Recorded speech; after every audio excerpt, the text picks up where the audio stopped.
Assalamu alaikum everyone, it's Ukhti here, and today we have an episode of Spilling the Tea with Ukhti, where we talk about some controversial topics and sip tea while spilling the tea, and it's very juicy, and we're gonna see how much tea we can see.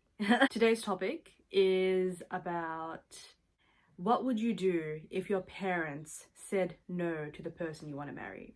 We gonna get deep and down and psychological. Give me some of the psychological reasonings behind things that keep us awake at night. So I did post this on my Instagram at Ukhti. Go ahead and check that out because I do post discussion posts so we can get some content for videos like this. I will be going through some of your comments that I really think will be valuable for you to understand and know. At the end, I'm going to give you my perspective on the issue as an Islamic studies teacher, as a life coach, and just as someone who has been through multiple entanglements, a few crazy rishtas, and yes, a marriage and a divorce, and this topic is very dear to me. And whenever I think about these topics, I let them stew in my mind, and let them roast in my mind, and let the aromas and the flavors come out so that I can present it to you in a delectable way. Like, you love this person to bits, but your parents do not accept them at all for a very unreasonable reason. You know what I'm saying? Like some sort of caste or like race or I don't know, social status, whatever that is. So I'd like to say, as emotionally intelligent Muslims who know Islam and who know the difference between Islam and culture, right? What would we do? What should you do? Every situation is going to be different, but I do want to go through a range of responses to this question, and inshallah at the end give you a holistic response that inshallah will help you, give you a plan forward. So yes, let's get right into it. My girl Fluffy, she says, just move on. Girl, you are savage.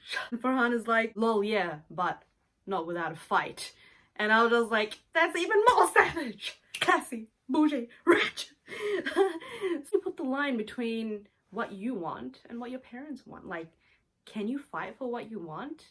We have Sister Deria, who's a naturopath, amazing woman. So she is telling her experience, and she's saying that this was me. I waited 4 years and patiently persisted until I got Dad's blessing. The thought of marrying against his will and without his blessing went against every grain of my faith and conscience. It was worth it. So thank you so much, Sister Deria, for sharing your experience. And I'm just thinking, 4 years, bruh, 4 years. That's like a whole bachelor degree. 4 years is a long time. And if he was worth waiting for 4 years, then oh my god, that's amazing. And I really like that, she did have patience. So in the end, she did get what she wanted. So Jaffer is saying that this is the biggest dilemma for every Muslim youngsters. I wouldn't call myself a youngster, young boy. I'm 26 years old. I'm like a fine age old cheese, Anyway, they can't disobey their parents and they want to marry the person they love, yes. And I asked, so is marrying a good Muslim person, is that considered as disobedience to parents? Because marriage is a sunnah, right? So your parents, if they're not approving of someone that you want to marry, that you're ready to marry, that you're wholeheartedly agreeing to marry, and they are too, is that really disobedience to parents?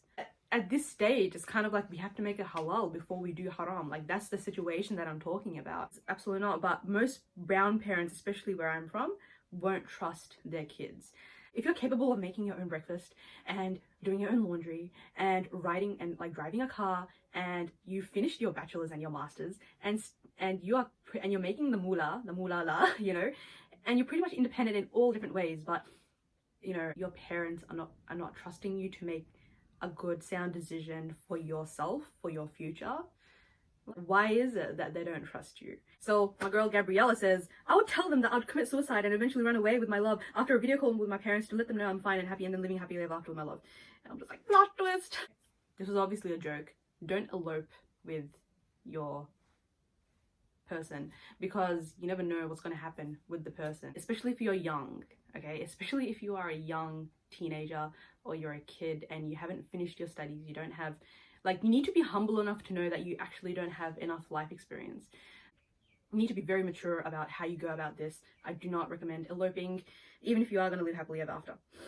Okay, you says, well, my mother knows best. I want to talk about that. Does mother really know best? Does mother really know best? Okay, because we love our mothers. Yeah, mothers are awesome. Jannah is under the feet of our mothers. We know that. Islamically, we know that, right? However, does mother know best? When I hear someone says that, oh, my mother knows best, I'm just going to leave it up to her. What I hear is that you have not, that a person, an individual has not reached that level, stepped over the threshold into independence.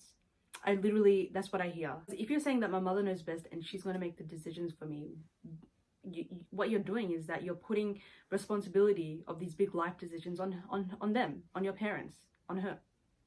And so if something goes wrong, you don't need to take blame for it. You don't need to take responsibility or the consequences for it, even though you do in the end.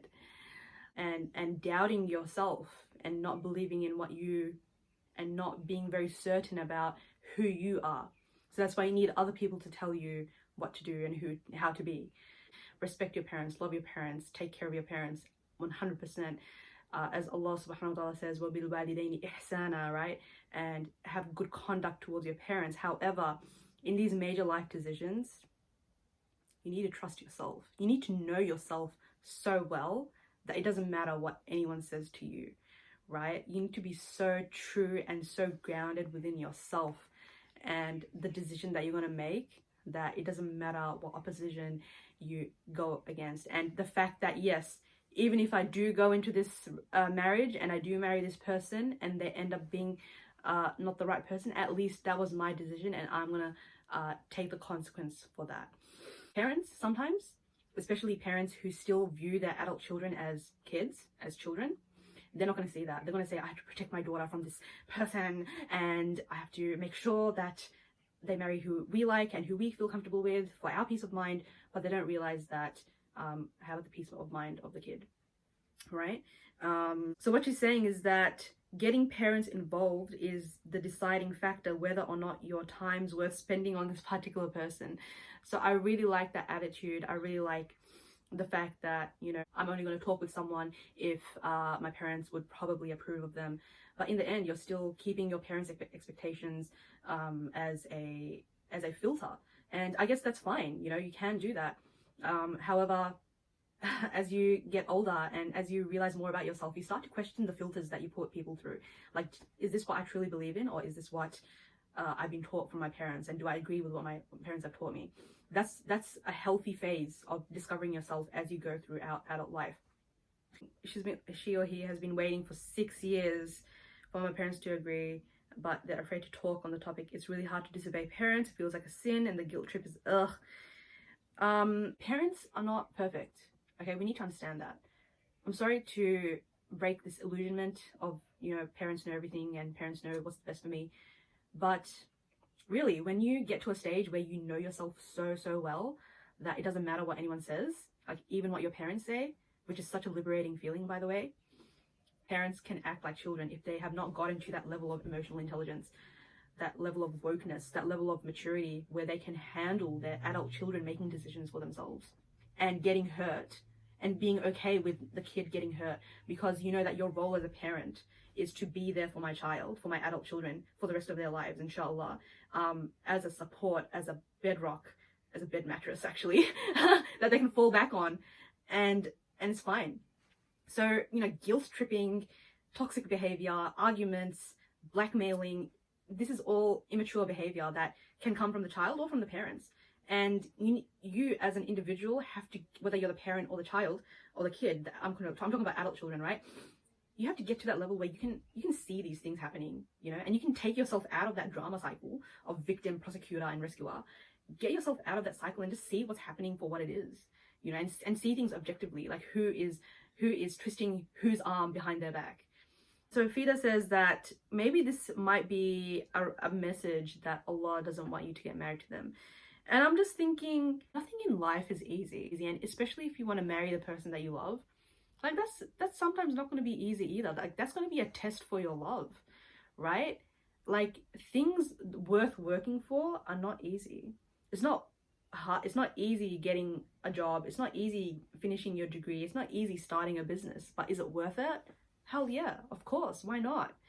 So, you know, if your parents say no, like that just might be like a trial or an obstacle for you to realize that, hey, is this worth it? And if it is worth it, you continue trying to convince them.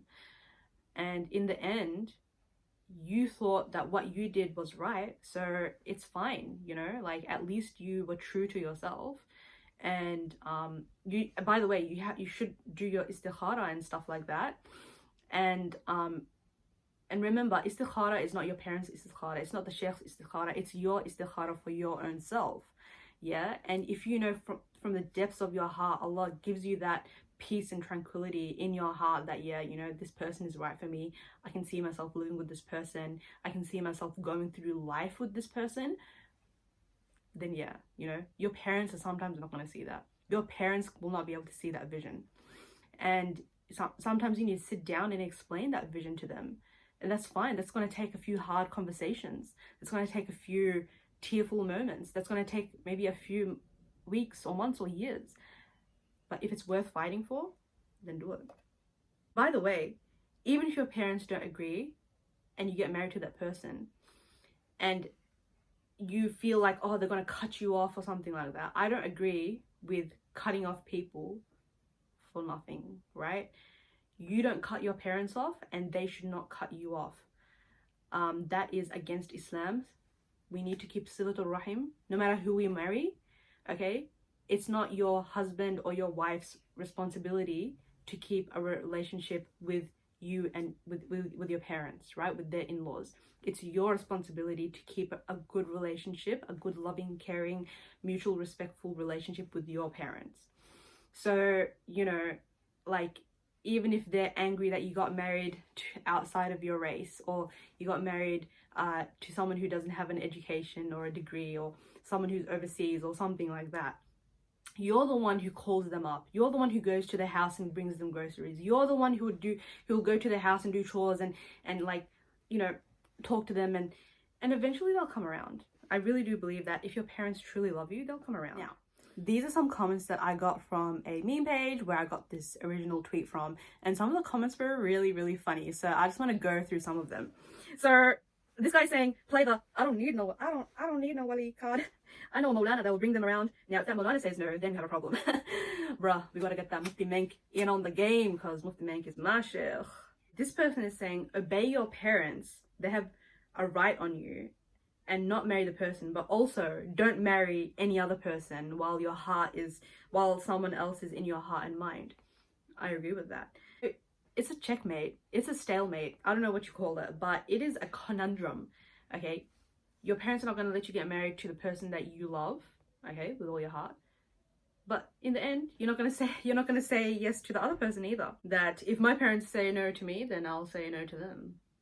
Yes. This person is saying that there's a special place in hell for girls or boys who run away with the person they love after their parents say no. Very interesting, sister. What is the reference for this hadith? And where did you hear this from? Probably from your parents, right? Parents are probably not scholars, because this is probably not Islam. I know it's not in Islam. There is no special place for someone, whatever she's saying. And the name of this place, can you tell me the reference of this hadith? And they'll be like, just listen to your parents, you know, listen to your parents. Don't question, just listen to your parents. You will go to hell if you marry someone that we don't like. Even if he is a good hafiz and he is a good person and he will take care of you, I don't care. You hear how you have to like him, you know. Okay, So a lot of people are saying, I'm gonna cry, and I'm gonna pray. I'm gonna make the most dua I ever made in my life, and I'm gonna start praying tahajjud. Yes, absolutely. Those are definitely things that, because Allah subhanahu wa ta'ala, He is muqallib al-qulub, right? He is the one who can change people's hearts. If you really want it, yeah, like you will wake up at tahajjud time and you will pray for the person. You will pray for your parents, for them to come around during those 4 years that you're going to be waiting for your parents to like accept the proposal, accept the whole situation and accept your decision. You are, because it's going to be a tough time, and the only person who's really going to understand you, or the only being who's really going to understand you, is Allah subhanahu wa ta'ala. He knows that He's the one who brought you guys together, and He's the one who, Allah subhanahu wa ta'ala is the one who is the one who is the one who is the one who's literally the one. He has no two. He is the one. Anyway, you get what I'm saying, right? Okay, I really like what this person says. Pure handsome victory. Nice username, brother. In these situations where the parents are the financial providers, they tend to have a huge say on who you can marry and your options. When you are independent financially and living on your own, you can break the news to your family that you are going to get married to the person you love. They will respect your decision. Sweet talk your mother, but be decisive and stern on your decision. You have to be ready financially and emotionally. I really like this mindset because this is adulting at its foundation. You as an adult need to be financially independent. You need to be emotionally independent. And you need to be able to take care of yourself, right? Usually girls are not financially independent, so that's why the parents can get them married to whoever they want, right? But in this day and age, we do have women who are independent. Someone's like, you guys have an option to marry the person of your choice? Does that even exist? Is that even an option? Is that even a reality in this world? Has given freedom of choice to those who wish to get married. The mutual choice of the would-be spouses is given the highest consideration. Do not prevent them from marrying their husbands when they agree between them in a lawful manner. Quran, Surah Baqarah. Oh, we got the Baqarahs here. I like that. The Quran. This is an ayah that you can use for yourself. So I want to conclude this video with just a synopsis, or just a summary of what I think you should do in this situation. If you are in the situation where you want to marry someone and your parents are saying no, that as an adult, as an independent adult, you should not give up. You should not give up. First of all, you do an assessment, okay, of whether this person is worth fighting for. And so that limbo phase, right? Is that portion of your life worth it for you to be living with this person for the next 50 years? Think of it from a bird's eye perspective. And so that's the first thing that you do. You assess, is this person worth it? Your parents, your family is definitely a huge value that we as Muslims keep in our lives. Silatul Rahim, obedience to parents, devotion to parents, ihsan to parents, okay? Which doesn't mean blind obedience, okay? It just means good conduct with them, okay? The second thing is, are your parents being unreasonable? Okay, what are their reasons for them saying no? Is it something that you don't agree with? Okay, because if they're rejecting the person because they're not Muslim, for example, you want to marry your Korean K-pop drama crush, okay? Of course, man. Of course, they have a valid reason. He's not Muslim, brr. Like they have proper information and proper verified information about the history of this person, or etc. Some valid reasons that you need to get out. You need to take off your rose-colored glasses and see the person for what they are and who they are and what they are.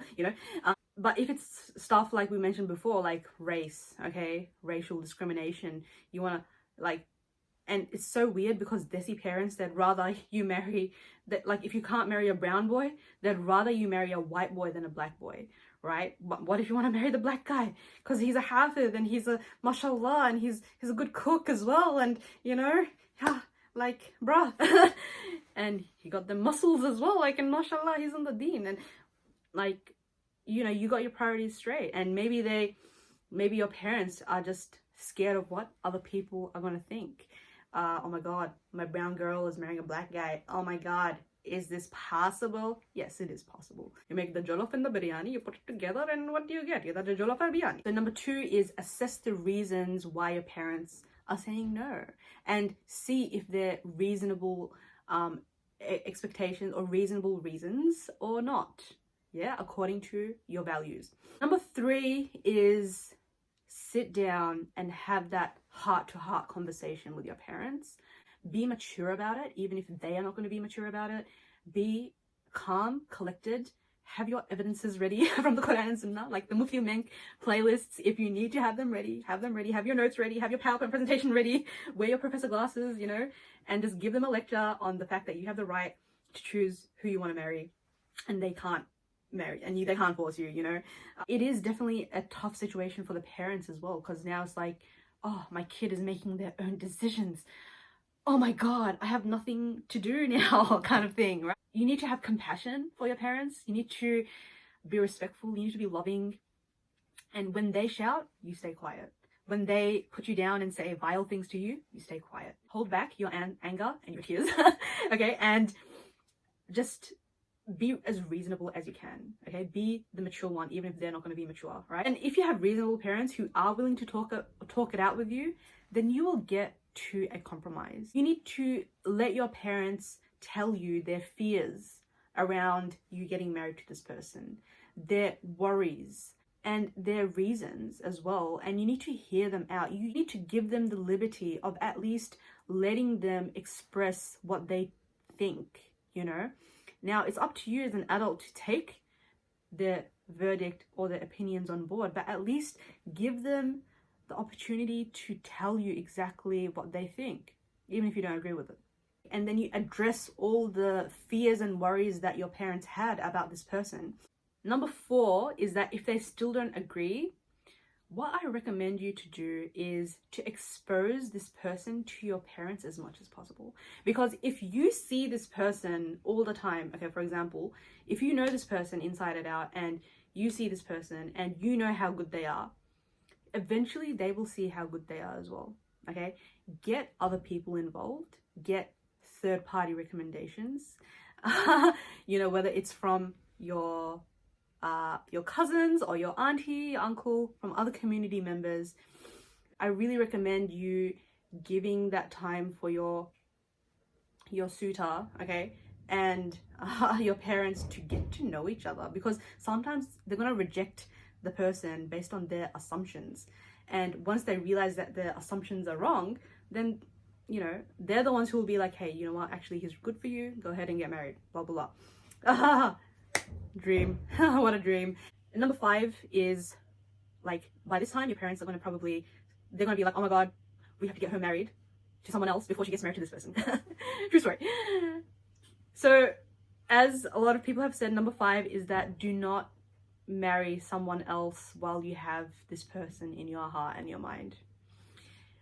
Make a decision. The last thing is to make a decision whether you are going to wait for your parents to come around for this person and you're going to continue this, you know, this relationship with them, or you're going to break up with them, heal from the breakup, okay?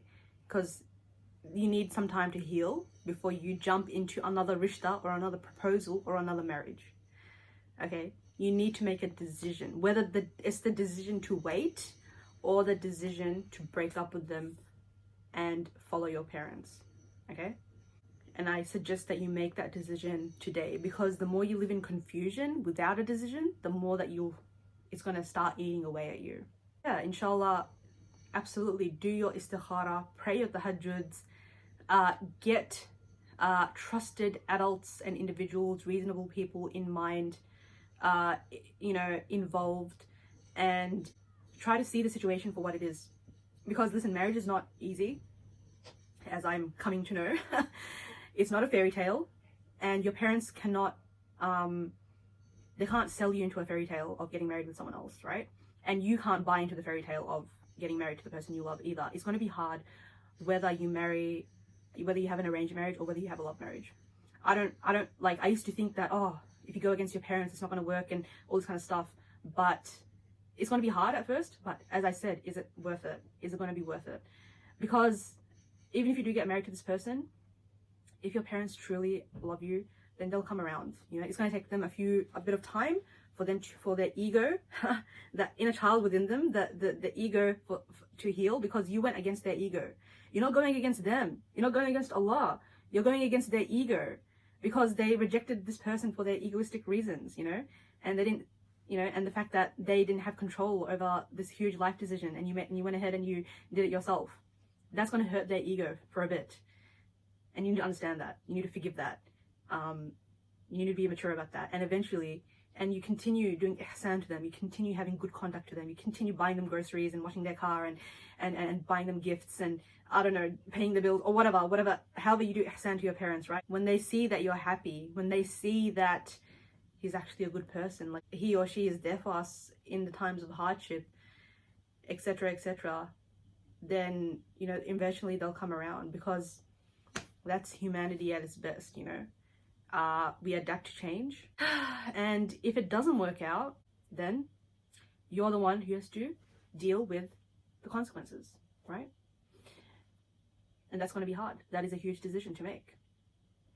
So I do recommend being independent financially and emotionally before going down this very hard route. That is the synopsis of what I think you should do in this situation. Comment down below if you agree with me, or what other steps you would suggest to put inside. But yes, I am always an advocate for honest and clear communication. Whether it's hard, whether it's easy, communication can solve so many problems. And being flexible, right? You being flexible to your parents' opinions and them being flexible to you. I hope you enjoyed this video. I hope this video gave you a little bit of clarity around what you could do, what are some steps, what are some things that you need to think about in this kind of situation. Follow me on Instagram, where I have these amazing discussions with my followers about these controversial topics that are so underrated, that the Muslim Ummah needs to be educated about, that needs to have perspective about. Comment down below what we should do, what discussion should we have for the next episode of Spilling the Tea with Ukhti. And like and subscribe as always, and I'll see you on the next video. Ukhti ukhtukum, assalamu alaikum, and peace out.